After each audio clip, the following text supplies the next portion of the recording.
What do you think of when you think of Independence Day? To many in the United States, it stands for independence. But to most, it means fireworks, parades, carnivals, and food. Food is the central item at every picnic and cookout that brings everyone together for the holiday. For example, Americans eat approximately 150 million hot dogs each 4th of July. But what if it were part of your job to eat more hot dogs on this day than ever before? This is what you don't know about competitive eating.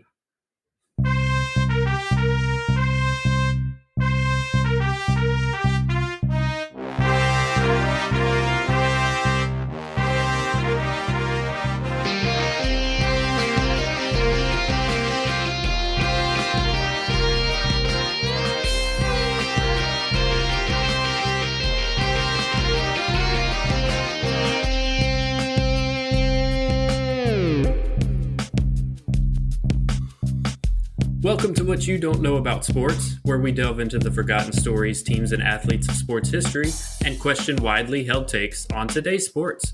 I'm Blake, and this is Matt. Howdy.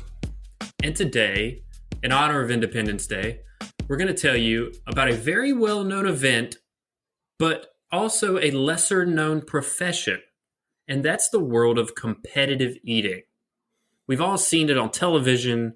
There's been multiple instances of it being on television, not just the most popular events, but other ongoing television shows. And it's quite a thing here in the U.S., I would be willing to say. Matt, if you could compete in an eating competition, what food would you choose, or what type of food do you think you would have the most success in a competition? Blazing wings. No way. No, not me.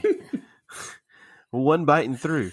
No, you gave hot dogs the shout out there in the intro, but we eat barbecue chicken around here on the 4th of July. That's the good stuff.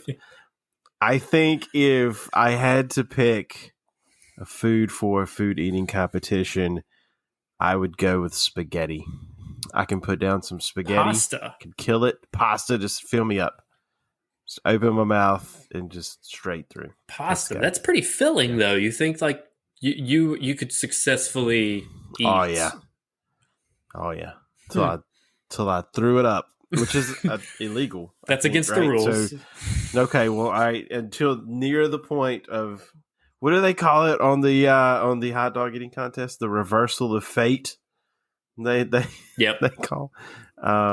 A reversal of fortune, or whatever. That's the reversal of fortune, I think, and it's that is when you vomit before the time limit for the competition is up. I would get to the edge of that. I would challenge it, go over it, see what happened. Have you ever competed in any, like, not any big time thing, but like even just like a friendly eating competition somewhere? Have you ever done anything like that? I don't think so. I don't think it was a contest that people knew we were in. If that was true, I may have eaten more than everybody at the table, but it wasn't on purpose. I don't think I've ever done that. Have you been in broadcasted one? That like we were in a competition right now? Yeah, and they didn't know it. Just one of those situations. Yeah. So I have a funny one from high school, and this is right after I got my license and we could leave high school campus for lunch. Me and a friend went to CC's Pizza. And for those of you who don't know what that is, it is a pizza buffet.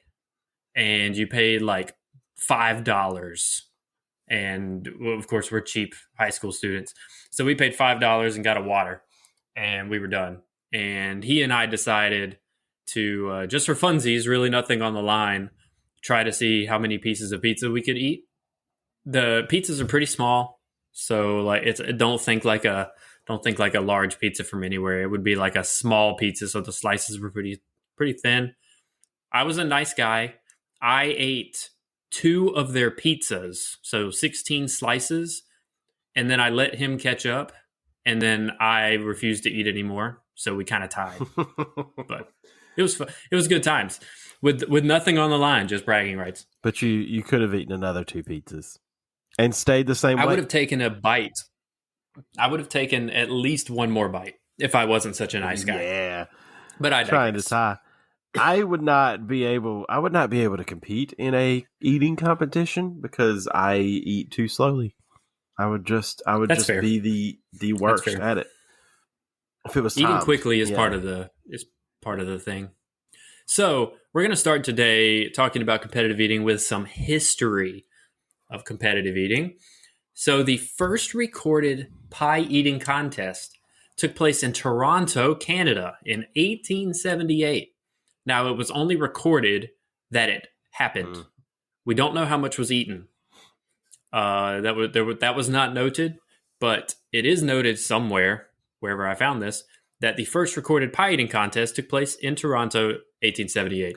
But very quickly after that, competitive eating became very popular in Canada and, of course, in the United States.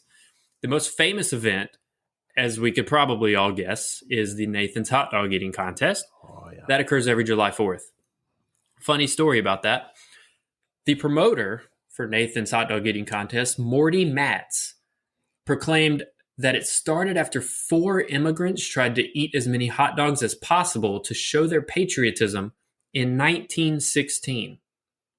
If you've ever heard Nathan's Hot Dog Eating Contest, the year that always gets thrown around is 1916, and that's allegedly when it started. That was the story behind how it started. Numerous renditions of the story have come out over time, though, but little shaky at best. And that fits because when you watch the hot dog eating contest, it is the most carny of carny things. Like it is full traveling carnival, and so it is fitting that the origin story is based in that same thing. Like we go all the way back to 1916, 4 immigrants sitting on the pier. How many hot dogs can they eat? That thing is amazing. It's the intros are otherworldly. Like I think Joey Chestnut's intro is always like he was forged by the gods and born in Antarctica. I don't know. It's the craziest stuff, and I love it. If you would have asked me before we started where the first contest was, I probably would have said America, like Texas. But there we go. It's Canada, our neighborly, happy friends from the north. It's their fault, and I'm sure they are sorry. Flash up to 2010. The promoter, Mr. Matz, admitted to fabricating the whole story of the 4 immigrants attempting to eat hot dogs and fabricating the 1916 start date as a publicity stunt. And there's actually no evidence that the contest existed prior to the early 1970s. Our best guess is 1972. That is our best guess. And around in that time, it also took place not just on July 4th, but competitions on Memorial Day and as well as Labor Day. My man completely forged the story, made up 56 years, and nobody was like, "What? We've done this before? What? I never came to that. Must have been real quiet." Like nobody called him on the fact that 1916 had nothing to do with it. That's great. Other historical eating feats in history, a gentleman named Joe McCarthy allegedly consumed 31 pies in a competition held at a saloon in 1897. That's probably one of the earliest recorded instances of an eating contest with the amount eaten noted as well. Another gentleman, Frank Dozier, consumed, this is a quote, 275 oysters, 8 1/8 pounds of steak, 12 rolls, and 3 large pies, all washed down with 11 cups of coffee, end quote. That took place at an event in Manhattan in 1909. Another one of the very early recorded instances of an eating contest, or maybe not a competition because he may not have been competing, but some big steakhouses will have, like, if you eat a 72-ounce porterhouse in 20 minutes with a baked potato and a fry, and you get a free t-shirt, and like plenty of places have those. I can see that story being one of those. Yeah, that just seems like I don't, and it fits the time period, I guess, in a way, because we still do this, but it's just testing the extremes of humanity because you're bored, partly, and partly just to be cool. But 12 cups. You said 12 cups of coffee, 11 cups of coffee. 11 on top of all that food. He's actually a medical marvel at that point, right? 11 cups of coffee and all that food, and he woke up the next day. So that's just stress testing the human body. To be fair, I cannot prove that he did indeed wake up the next day. That was just the fact that I found. Okay. So, and it could be as real as the four immigrants on the pier in 1916. So, yeah, the way that I read it was the quote that I found. yeah.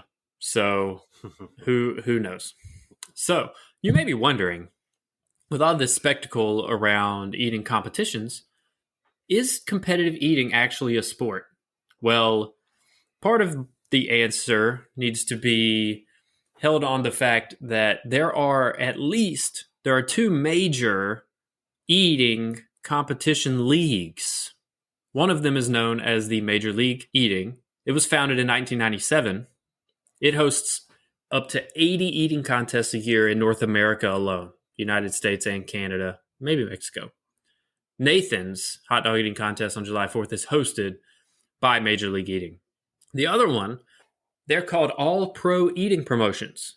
And part of their rules are really funny, and I have to read them to you, but they call them picnic style rules. Okay? This is another quote from their website. Picnic style rules prohibit the use of pre-masticated performance enhancing techniques, which are widely used throughout other competitive eating contests. All Pro Eating Promotions only sanctions competitive eating events and contests that enforce the marketability of the sponsor's food. A competitive eating event or contest should hold the sponsor's food in the highest regard, and the food should be eaten in a manner that is entertaining but also keeps the food intact and presentable, end quote. I want to preface this by saying if you ever watch the Nathan's hot dog eating contest, they will break the dogs in half, eat them side by side of their mouth. They will dunk the buns in water to make them easier to swallow. All Pro Eating Promotions does not allow any of that. Pre-masticated performance enhancing techniques is what they call doing that. In All Pro Eating Promotions, you just have to eat the food as it's presented. You can't tear it up. You can't rip it up. You have to eat it as it's put in front of you. I thought that was the funniest thing in the world after watching Nathan's for so many years and how they just go to town on the food they have. They're so delicate with the food. It's like they're so careful with how they eat. I think it's hilarious because it's called pre-masticating whatever it was. Like, just when you start using the real terms for things, it gets hilarious because it's food. I gotta say, in the food eating promotion wars, I gotta prefer the All American eating promotions. I think, or All Pro eating promotions. I think I gotta go there.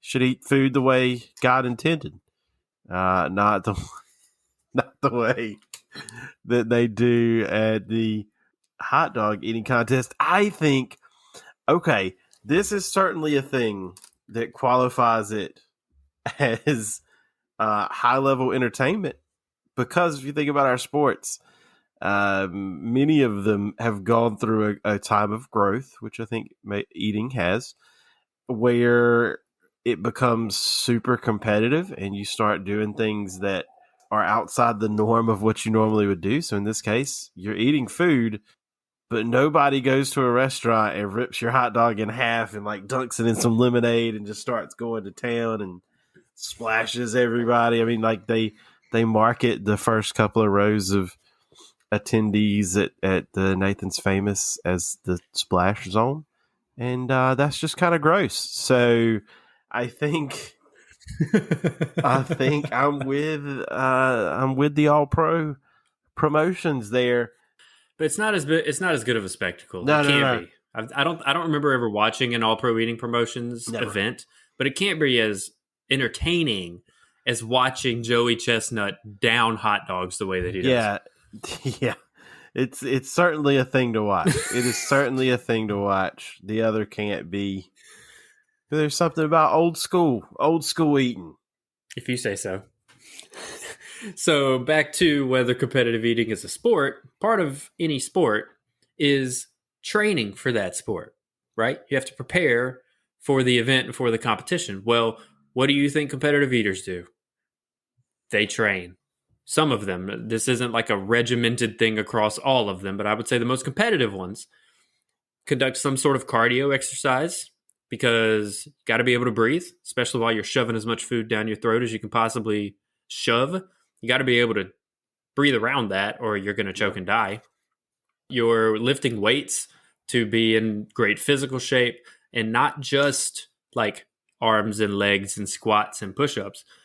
Joey Chestnut, I believe I saw where he straps weights to his head somehow and will like exercise his neck like up and down, back and forth, side to side to get the neck muscle stronger so that he can work his food down with his jaw muscles and his neck muscles.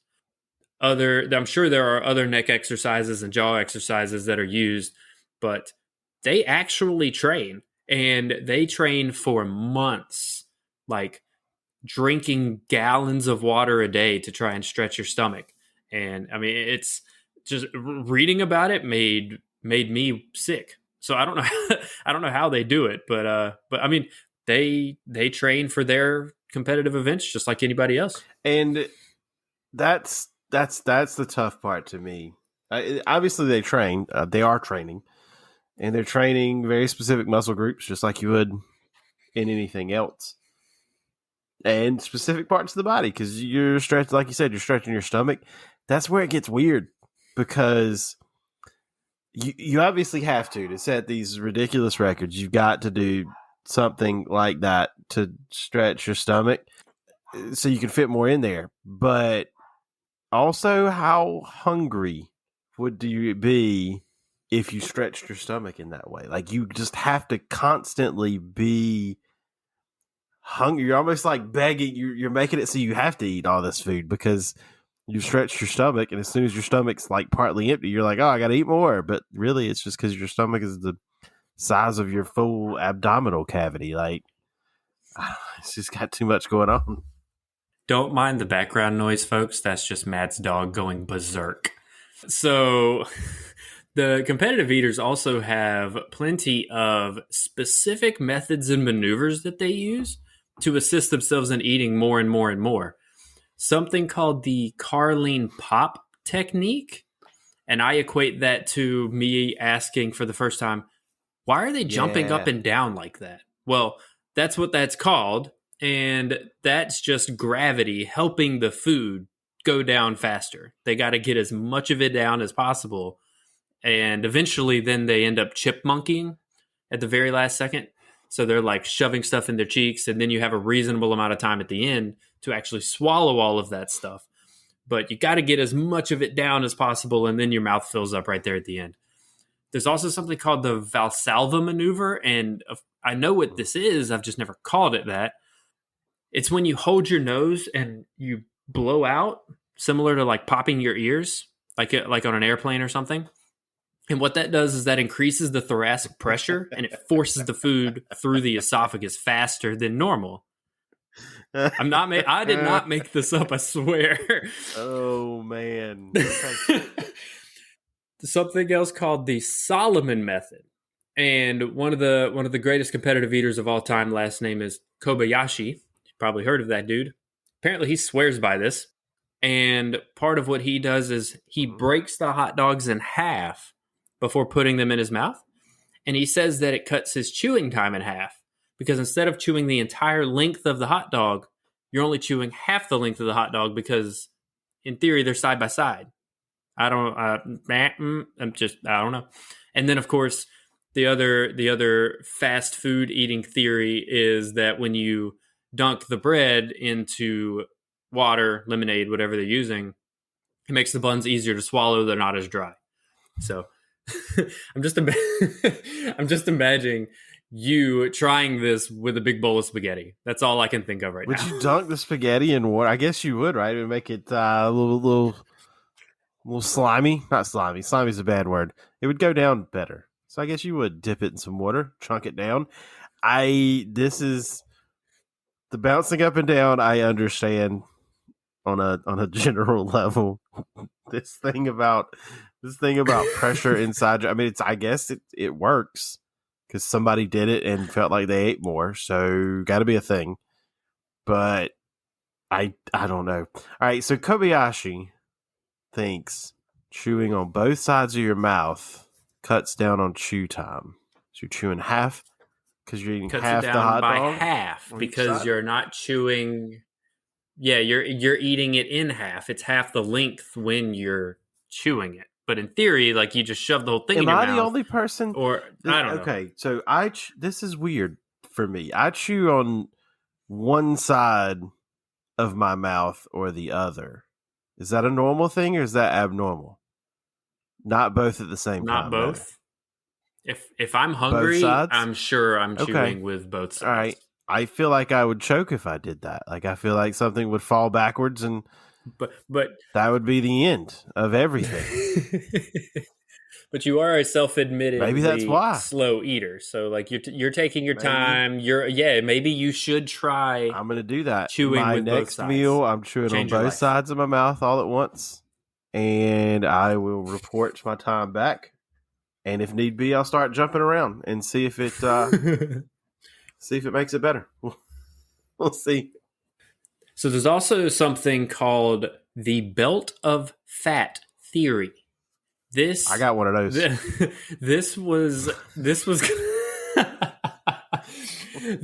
was created by a former competitive eater who contended that his belly fat was impeding his stomach's ability to stretch as far as it Agree. needed to. So Yeah. so somebody like with my body shape, if anyone's familiar with that, I don't have a lot of belly fat. So in theory, all that's got to move is my skin stretching, other than like my stomach expanding. But I'm not fighting any belly fat around my midsection to basically impede on my belly expanding, my stomach expanding. But this guy says that he was a bigger guy and he contended that he could not compete with the smaller, younger, more fit, thinner guys, competitive eaters, because his belly fat was impeding it. What do you think? Okay. I that this seems like it's faux science, but I can see the point that the things underneath that layer of fat need to grow and then they're hitting that layer of fat and having to press against that. I don't know the amount of resistance that fat provides. That's beyond my scientific capabilities. I'm sure somebody could figure that out with like what the amount of resistance provided by fat is, but it's got to be something, right? It's not nothing. I don't know. It's not air, so which I guess air provides resistance too. So it's not nothing. So there's probably something to that. Yeah, I The can. guys that win are definitely skinny. So Yeah, I mean Joey Chestnut probably doesn't have an 8 pack, but like he's not a really big guy either. So I get it. I think yeah, I can follow what he's. I can pick up what he's putting down. Speaking of science, ESPN Sports Science did one of their features on competitive eaters, and they stated that the average human can consume approximately 1 liter of food before the nausea reflex kicks in, which is what causes people to stop eating once they've become that full. Like the thought of nausea, if you continue to eat, is just too overwhelming, I guess. But competitors train their bodies to ignore that reflex, and they are able to hold down more than 4 liters of food. Over 4 times as much as the average human can keep down before the nausea reflex kick in. They can go over 4 liters of food. Now, at the time of this video, it's a few years back that I found, but the Nathan's hot dog eating contest record was 69. That was a Joey Chestnut record. And that equates to nice. about 20,000 calories. 20,000. Sounds like what I need to eat in a day to catch up with everyone else. Rationed out long term, though, a human could survive on that amount of food, that 20,000 calories, for 4 months if needed. He's eating it in 10 minutes. Yeah. Oh. That's it is. I mean, it's gross to think about. on a couple of levels, not even just like healthily, but it's kind of gross to think about eating that much food at one time. But it's what it's become, right? It's a competition, so I get it. But good gracious, 20,000 calories and one. And one, he just does he use those? Does he have to immediately go and run a ultra marathon to regulate? Like, what's going on there? I don't know. From what I was able to gather in my research, the next couple days are basically miserable. And you spend a lot of them in the bathroom, and it is not pretty.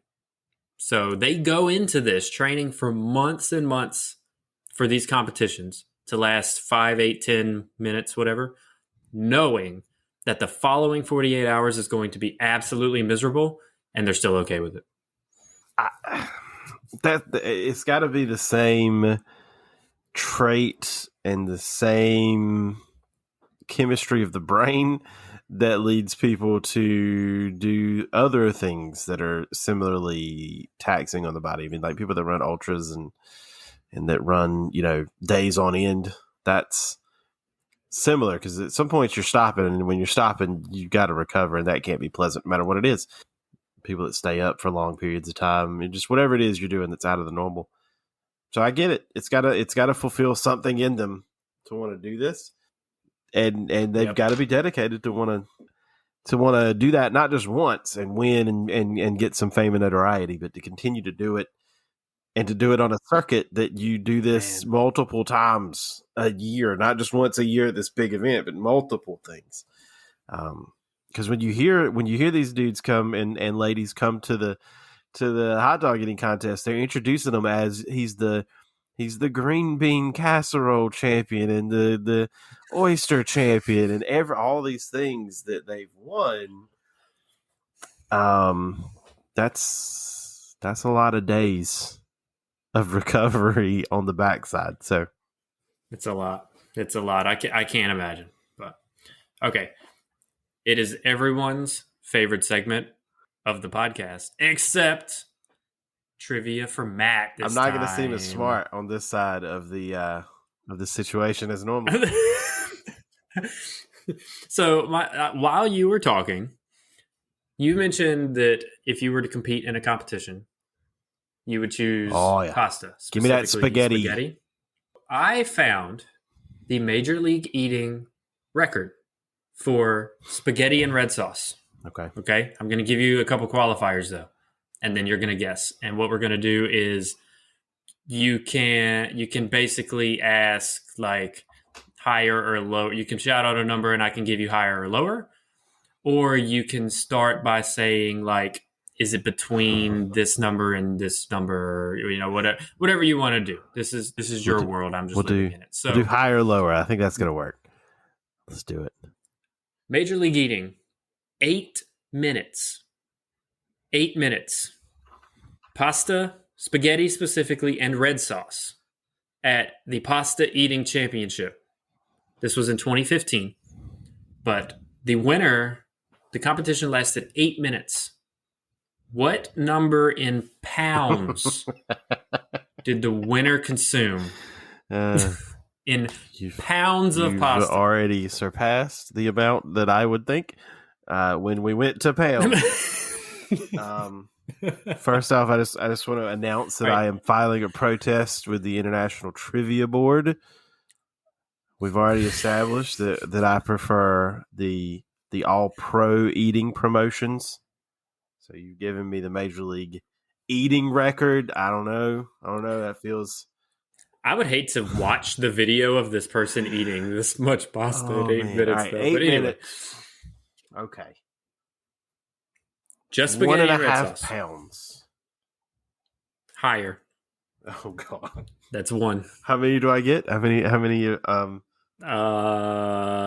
set a limit. 5. I don't know. 5. All right. So 1.5 is too low. All right, higher. All right, let's just go for ridiculous, because if it's more than this is a disaster. 10 pounds. That's actually correct. That is not correct. It's 10 10 pounds? pounds is the record, yes. They ate 10 pounds of spaghetti and meat sauce? Well, just sauce. So I don't know, like, it could just be like crushed tomatoes, but 10 pounds spaghetti and red sauce 10 pounds. was consumed in 8 minutes. I don't think I can visualize what 10 pounds Of cooked pasta would look like. of cooked pasta would look like. Are you going to Google it now? Because now you want to see a picture. Yeah. Wow. This record was obtained by Matt Stoney at the Mortaranos Masters World Pasta Eating Championship at Paris, Las Vegas on October 17th, 2015. 10 pounds. 10 pounds of cooked pasta. God. In 8 minutes. Like, that's the craziest part to me is like, you could, like, even if you could sit and stomach 10 pounds of pasta, you got to do it in 8 minutes. You're eating more than a pound a minute. Okay, are you ready to compete? A package of spaghetti weighs like 10 ounces. It's like, yeah, like a large box of spaghetti is like, well, you could probably get a 2-pound box of spaghetti. That's like the large box. Huge. Yeah, 5 of those. Are you ready to compete or not? What did like 15th place eat in that situation? I'd be willing to bet that anyone who competed in this probably ate more than 3 or 4 pounds minimum. Yeah. And he just went way over the top. That just cements it. Competitive eating is not in my future. I'm not going to show up to finish last. So, 10 pounds is 10 pounds. That's what it's at. That's their website, majorleagueeating.com/records. You can read a whole bunch of them. 10 pounds. That's the record on their website. Well, he was using pre-mastication enhanced eating sure. techniques. So I'm sure of that. The real record, he's over here. Barry Bonds over here, of eating. Performance enhancing eating. I'm impressed though. That was only 2. Did you really think that 10 was going to be like way too high? I thought 10 I thought I was in the neighborhood on the first guess, so I really thought 10 was going to be too high. Man, great round of trivia. See, this is what you people come here for. Just remember that for next time. Dropping knowledge. So, the next part that I want to cover is a little worrisome, a little scary. Yeah. But you got to think eating this much food at any amount of time, much less as fast as they do it, even with training and like stretching their stomach and all that stuff, it just can't be good for your body, right? So it's got to be harmful. Well, choking is the 4th leading cause for unintentional injury and death in the United States. And food is the primary reason that people choke. So, of course, that's probably the biggest risk of these eating competitions is you're shoving so much food down your throat that like you're either going to forget to breathe or you're going to block everything and you physically can't do it. And there's numerous examples of people choking to death during competitions. Okay.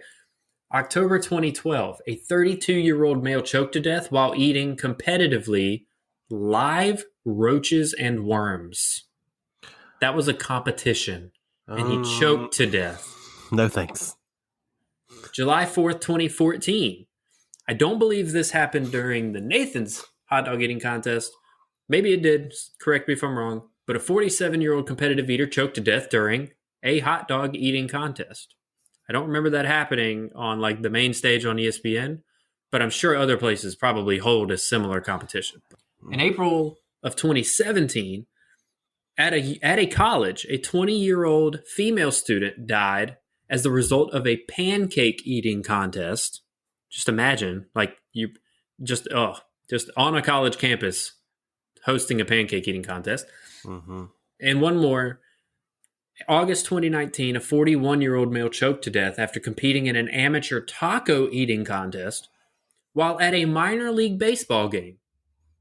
At the baseball game, they held an amateur taco eating contest. 41-year-old male choked to death. Like, that's just...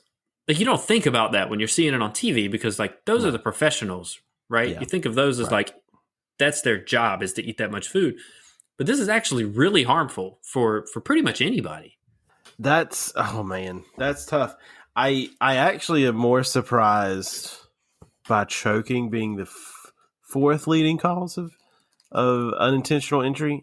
I'm actually more surprised by it being that high than I am by there being issues in competitive eating, um, accidents that lead to death.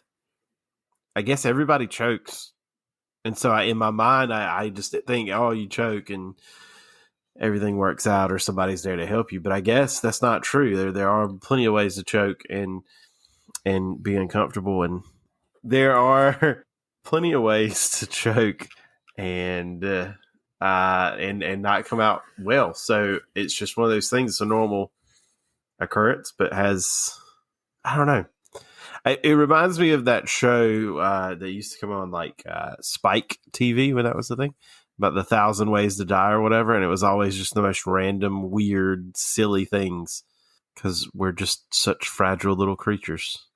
And even if it doesn't happen immediately, there's a lot of long-term health issues that go into this. So, in an editorial in the Huffington Post, Ryan Reynolds actually wrote that competitive eating is an example of Western gluttony, while so many others around the world are starving.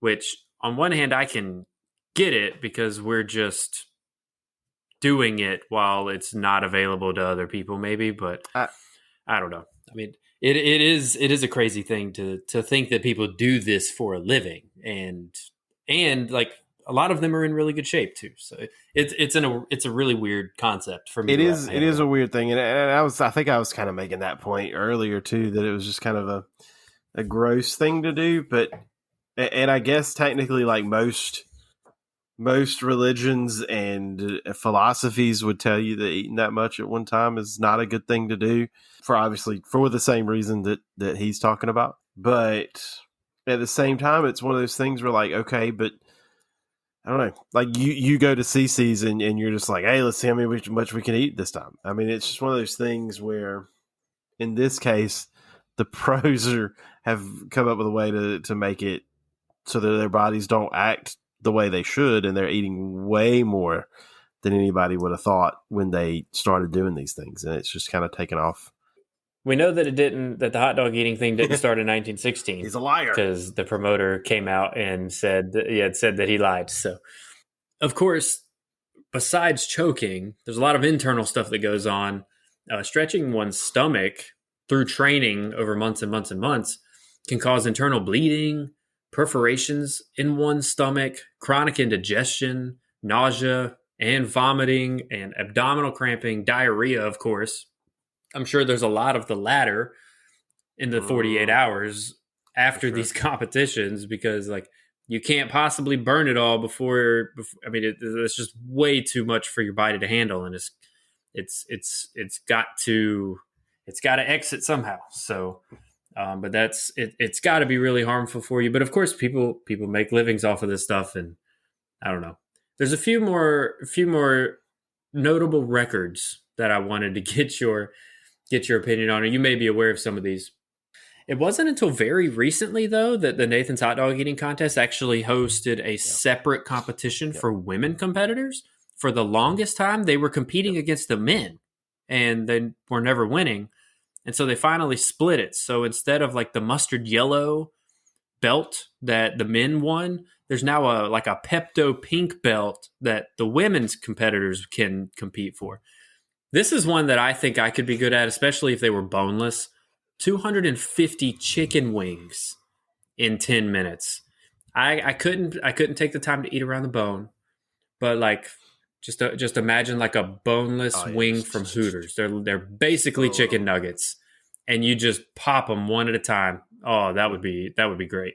The World Taco Eating Championship, the winner of that, the current record of that is 126 tacos in 8 minutes. Try eating 26 tacos. I remember in college going to Taco Bell with my roommate at the time. Shout out if you're listening. And we would go split the 12 count box of tacos from Taco Bell. Yeah. I would eat like 8 of them. But that was it. That was it. Yeah. Like we were done. Maybe it was because it was Taco Bell, but I don't know. A few other notable ones. 121 Twinkies in 6 minutes. A turducken, everybody knows what that is, right? A turducken weighing almost 8 pounds was By consumed in John 12 Madden. minutes. Three, Maybe 390 shrimp wontons were consumed in 8 minutes time. 57 cow brains. That's like a competition. Like imagine Nathan's, all the competitors lined up on a thing, except they've got trays of cow brains. Someone ate 57 of those in That 15 minutes. I wouldn't eat one, that but seems someone like ate a way to get 57. a new disease. So no thanks. Okay, yeah, who knows? Yeah. Who knows what that would bring? And the last one, and my wife's favorite. I told this to her before we recorded this, and she said she thought she had a shot. 255 peeps, the Easter marshmallow candies. 255 peeps in 5 minutes. I gotta say that I could not approach. Is that a good one for you? 255. I could probably get like I two was gonna boxes say, in 5 minutes, which is nowhere near the. now you'd like the 4 count box No, or no, the 8 count no. box. I'm 'Cause talking about the they come full different. stack, the 4x4. Give me 16 peeps, just pow, pow, pow, pow, pow. I can get 2 of those done. Give me 32 peeps. I think I could get 32 in 5 minutes. Do you want? Do I want to? No. Do you want? Okay, I was gonna say let's. I will go live on social media for the first time. If I go find 32 Give me peeps, 5 minutes. all right, we're gonna need some. I'm gonna need Set some it up. backup on this. Everyone, we're gonna need some support for this, because if this gets any traction, we're totally doing it. Yeah. You're saying 32 peeps. Oh yeah. You can Oh, yeah. consume that in I could throw it 5 up. minutes. Right after that, I could have all kinds of Oh, man. issues, but I think I can get 32. I think I can get 32 in 5 minutes. Oh man! All right, this. I hope this comes to fruition, because this is going to be really nice. My health wishes this doesn't come to fruition in any way. You're making very bold proclamations on international radio, so we're gonna have to hold you up to that. I'm just saying, I think I might could, but that's nowhere near the record. That's what I'm saying. It's still just barely over 10% of the way there. That's how ridiculous it is. So much sugar. That would be a lot. That would be a lot. That's bad. 32. Anyway, so yeah, we gave you a little bit of everything there, I think. What do you have any like overarching thoughts? You like the world of do you consume the world of competitive eating, if you get what I mean? Are you like a follower of this thing, or do we just tune in on July 4th? I definitely watched the presentation on July 4th. It is a holiday tradition, and I watched all. It's entertaining to me, and I've never watched any bit of anything else other than people put them on for charity or to raise money and stuff like that. I'll watch that, but I don't participate for sure. I think we kind of started with that. Is it a sport question? And I think that's like everything. We ask that about everything that's not one of the big four things, or that's not something you do in the Olympics. We even ask it about golf, right? People ask, is golf a sport? Are golfers athletes? I think this fits squarely in the NASCAR territory, where it could be or it could not be, but I don't think it matters. That's where, to me, like that, I think we do this too much with it, because if it's entertaining to you and it's competitive, then what's the difference between that and basketball or baseball or hockey, right? It's competitive and you're watching it. And so I don't think it matters if it's a sport or not. That's just kind of like, fair enough. Because I come from a background where I did not play in high school. By the time I got to high school, I was not playing sports. I was doing band stuff, and I still do that, design and help. And that's the thing that we just got used to calling it an activity and not a sport, because people would ask, like, is this a sport? It's like, well, we're moving around, high heart rates and and we're using a lot of oxygen and all this good stuff, and it's a competition. So I guess technically, but no, it doesn't. So to me, like that's always a deal when they do it with auto racing too. I'm just like, maybe it's not a sport, maybe it is a sport. Either way, it's the same thing. Like it doesn't change what it is. Golf's the same way. I mean, it just is a thing. Whatever. So that's where I was on that. But it's clear that it's a very trained skill. It takes an elite person, a special kind of person, a lot of dedication, and it's highly competitive. And if you are into it, it's highly entertaining. So I think it checks all the boxes for me as something that I would watch. But I'm a person that would watch, like, if you put two roaches on the screen and we're seeing if one of them would like beat the other one across the room, I would probably watch that because competition is just fun to me. So I don't know. I'm weird. Fair enough. I got two parting things for you, though. The definition of the word sport: an activity involving physical exertion and skill in which an individual or team competes against another or others for entertainment. Right. I'm just going to toss that, leave it, dangle it, Yeah. and let everyone decide for themselves whether or not competitive eating meets that criteria for them. Last thing, I want to give a shout out to our home state's state fair, okay? Oh, yeah. Because in scrolling the Major League eating records, Sonia Thomas, the Black Widow, holds the record for most sweet potato casserole eaten in 11 minutes. This record has apparently stood since 2004. Do you want to guess the poundage of sweet potato casserole that Sonia Thomas consumed in 11 minutes? 11. 8.62. Let's go. And that took place at the NC State Fair, folks. And that's all you need to know. North Carolina produced sweet potatoes. Everything grows in North Carolina. I messed up the slogan, but there you go. Gosh, we're great. We're just great at everything. We are. See, North Carolina. Come on, raise up. Anyway. Okay, Petey. All right. So thanks, everybody, for listening once again. If you have any ideas, throw them our way.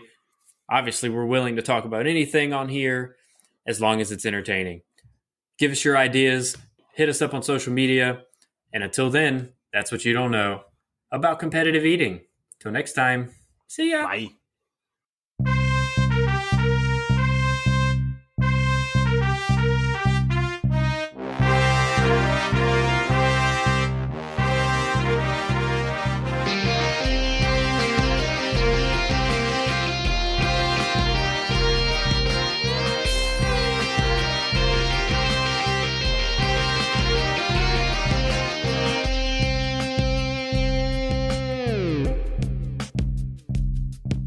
Thank you for listening to this episode of What You Don't Know About Sports. If you enjoyed what you heard today, please leave us a review, 5 stars only, and hit that subscribe button wherever you listen. If you have a great sports story, we want to hear about it. You can connect with us on Facebook, Instagram, and Twitter at WYDKAS Podcast, and on our YouTube channel at What You Don't Know About Sports Podcast. All episodes are written, recorded, and edited by us. Stay tuned for the next episode. Here's an easy one. This one's literally titled Buffet. Okay? I don't know what the heck You just eat whatever. the qualifications for this for. In 12 minutes, someone ate 5.5 pounds of buffet food. That's all it says.